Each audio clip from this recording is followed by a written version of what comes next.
Hello students, आज जो है आपका टॉपिक रासायनिक अपक्रिया एवं समीकरण उसके प्रकार पढ़ाए जा रहे हैं। 10th क्लास में ये चैप्टर जो है आपका बहुत ज़्यादा इम्पोर्टेंट है, जिसमें हम सबसे पहले रासायनिक अपक्रिया की बात करेंगे। रासायनिक अपक्रिया क्या होती है? रासायनिक अपक्रिया में मेन जो है मोटो ये होता है कि यहाँ पर दो अभिकारक जो होता है, अभिकारक आपस में क्रिया करके उत्पाद का निर्माण कर रहा होता है। इसी को हम लोग रासायनिक अपक्रिया कहते हैं। अब आप इसको लंबा लिखना चाहो तो लंबा भी लिख सकते हो, आप पीडीएफ देख पा रहे होंगे। तो आपको एक लाइन में आंसर देना जहां अभिकारक और उत्पाद दोनों आपस में भाग लेते हैं, उसे हम रासायनिक अपक्रिया कहते हैं। ठीक है। अब हम रासायनिक अपक्रिया के आगे का अगर हम बात करें तो इसमें बहुत सारे प्रकार दिए गए, बहुत सारे टाइप्स दिए गए हैं, आप देख सकते हैं। तो आपको समझ में आया होगा, उम्मीद है रासायनिक अपक्रिया क्लियर हो गई होगी। अब हम बात करेंगे आगे संतुलित और कंकाली समीकरण के बारे में। संतुलित समीकरण क्या होता है? संतुलित समीकरण की अगर हम बात करें बच्चों, तो संतुलित समीकरण में हम लोग, जैसे मैंने मैग्नीशियम की क्रिया ऑक्सीजन से की, तो यहाँ पर मैग्नीशियम ऑक्सीजन से क्रिया करके मैग्नीशियम ऑक्साइड का निर्माण कर रहा है। लेकिन बच्चों ये रिएक्शन अभी बैलेंस नहीं है, इसलिए इसको हम कंकाली समीकरण कहेंगे। आप कहेंगे सर क्यों नहीं बैलेंस है? क्योंकि यहाँ ऑक्सीजन देख सकते हैं डबल है, यहाँ ऑक्सीजन सिंगल है, इसलिए ऑक्सीजन बैलेंस नहीं है। तो ये आपकी कौन सी क्रिया होगी? ये कंकाली समीकरण होगा, स्केलेटन रिएक्शन होगी, असंतुलित समीकरण होगी, अनबैलेंस्ड रिएक्शन होगी। बैलेंस में क्या होगा? इसी रिएक्शन को हम मल्टीप्लाई कर दें अगर 2 से, और यहाँ पर भी 2 से मल्टीप्लाई कर दें, तो आप देख सकते हैं 2 magnesium 2 oxygen, 2 magnesium 2 oxygen. Reaction क्या है? बैलेंस है। तो आप बोल सकते हो ऐसी अपक्रिया जहाँ अभिकारक और उत्पाद दोनों आपस में बराबर होते हैं या दोनों आपस में संतुलित होते हैं, तो उसे हम संतुलित समीकरण कहते हैं। चलिए अब हम आगे इसके टाइप्स के बारे में बात करेंगे, रासायनिक अपक्रिया और उसके प्रकार। अगर हम संयोजन अपक्रिया की बात करें तो संयोजन अपक्रिया वो अपक्रिया होती है, ध्यान से समझिएगा, संयोजन अपक्रिया वो अपक्रिया होती है जहाँ पर दो अभिकारक, जैसे कैल्शियम ऑक्साइड वाटर से रिएक्शन करके कैल्शियम हाइड्रोक्साइड का स्लैग्ड लाइम का निर्माण करती है, कैल्शियम हाइड्रोक्साइड का निर्माण करती है। तो इस अपक्रिया को हम संयोजन अपक्रिया कहते हैं। मतलब जब दो अभिकारक एक उत्पाद का निर्माण करें तो उसे हम संयोजन अपक्रिया कहते हैं। जस्ट लाइक इसी का उल्टा वियोजन अपक्रिया है। तो वियोजन में क्या होता है बच्चों कि वियोजन में हम लोग क्या करते हैं, इसी का उल्टा कर देते हैं कि इसमें एक अभिकारक दो उत्पादों में टूटता है, दो उत्पादों में टूटता है। आप रिएक्शन देख पा रहे हो जैसा कि स्क्रीन पर, कैल्शियम कार्बोनेट कैल्शियम ऑक्साइड और कार्बन डाइऑक्साइड का निर्माण कर रहा है। तो एक अभिकारक दो उत्पादों में टूटता है तो उसे वियोजन अपक्रिया कहते हैं।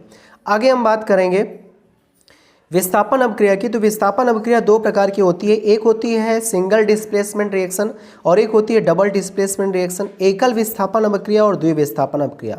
जैसा कि हम आपको एक एग्जाम्पल देकर समझाते हैं। यहाँ पर हम लेते हैं जिंक, यहाँ पर हम लेंगे जिंक, ओके, यहाँ पर लेना है जिंक, एक मिनट, यहाँ पर हमने लिया जिंक। जिंक ने H2SO4 से रिएक्शन करके जिंक सल्फेट और हाइड्रोजन का निर्माण किया। बच्चों ध्यान से देखें, ZnSO4 + H2। तो आप इसको देख सकते हैं कि जिंक ने H2SO4 से क्रिया करके ZnSO4 + H2 का निर्माण किया। तो यहाँ पे क्या होने वाला है? यहाँ पर हाइड्रोजन को विस्थापित कर दिया। तो ये अभिक्रिया कौन सी अपक्रिया हो गई? एकल विस्थापन। डबल में क्या होता है कि जैसे यहाँ पर हम एग्जाम्पल ले सकते हैं AgCl + NaNO3। तो यहाँ पर दोनों अभिकारक एक दूसरे के तत्व को विस्थापित करेंगे। कैसे? AgNO3 को हटाएगा, NaCl को हटाएगा, बन जाएगा AgNO3 + NaCl। This is double displacement reaction. समझ पा रहे होंगे आप लोग। अब हम आगे बात करेंगे। अब हम आगे बढ़ते हैं बच्चों। आगे अगर हम बात करें तो इसमें और भी प्रकार दिए गए, जैसे कि आपका है देख सकते हैं कौन सी अपक्रिया होती है? आक्सीकरण और अपचयन अपक्रिया, जिसको हम उपचयन और अपचयन के नाम से बोलते हैं। आक्सीकरण क्या होती है? सीधी सी बात है, एक लाइन में हम समझेंगे। O का जुड़ना और H का हटना आक्सीकरण और H का जुड़ना और O का हटना अपचयन होता है। इसी में आती है रिडॉक्स अपक्रिया, जहाँ पर आक्सीकरण और अपचयन दोनों अपक्रिया एक साथ होती है, उसे हम रिडॉक्स अपक्रिया कहते हैं। इतना कंप्लीट किया। आगे हम बात करेंगे ऊष्माक्षेपी और ऊष्माशोषी की। ऊष्माक्षेपी और ऊष्माशोषी के नाम से ही पता चल रहा है, क्षेपी का मतलब उत्सर्जित करना, शोषी का मतलब अवशोषित करना। जैसा कि आप देख पा रहे होंगे आपके सामने स्क्रीन पर, ऊष्माक्षेपी और ऊष्माशोषी अपक्रिया की एग्जाम्पल परिभाषा दोनों लिखी हुई है। आप देख पा रहे हैं यहाँ पे 94 किलो कैलोरी ऊष्मा इसने उत्सर्जित कर दी, बाहर कर दी। अब आप दूसरी रिएक्शन में देखिए ऊष्माशोषी में, यहाँ पर जो है 45 किलो कैलोरी ऊष्मा ग्रहण कर ली, तो ये ऊष्माशोषी अपक्रिया है। अब हम संक्षारण और विकृत गंधिता की बात करेंगे। तो संक्षारण क्या होती है? वह अवक्रिया जिसमें नमी की उपस्थिति में जो है रसायनों से धीरे धीरे अवक्रिया द्वारा जो रसायन होता है वो नष्ट होता जाता है, अर्थात लोहे में जंग लगने की क्रिया संक्षारण कहलाती है। आप लोगों ने देखा होगा चांदी के आभूषणों पर काली परत का जमना ही संक्षारण का उदाहरण है। इस तरीके से संक्षारण हो गया। विकृत गंधिता क्या होता है? तेल और वसा युक्त खाद्य पदार्थों से उसकी गंध का चला जाना ही, मतलब तेल और वसा युक्त पदार्थों को यदि हम लंबे समय तक रख दें तो उससे उसका गंध और स्वाद सब कुछ चला जाता है। तो ये जो घटना होती है, जो इंसिडेंट होता है, इस इंसिडेंट को हम रेंसिडिटी विकृत गंधिता कहते हैं।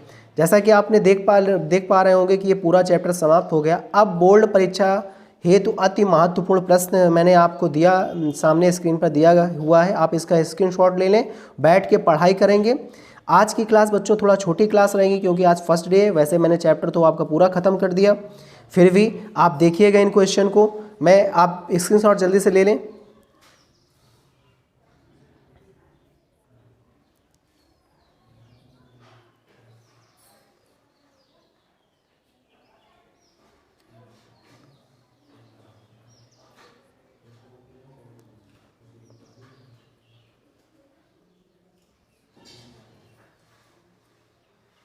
आप लोगों ने स्क्रीनशॉट ले लिया होगा, उम्मीद है।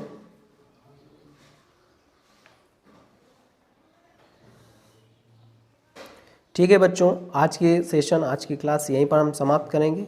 आज जो है लाइव क्लास में किसी का नाम नहीं लिए हुए हैं, तो इसके लिए आप लोग परेशान ना होइएगा कि नाम नहीं लिया सर ने।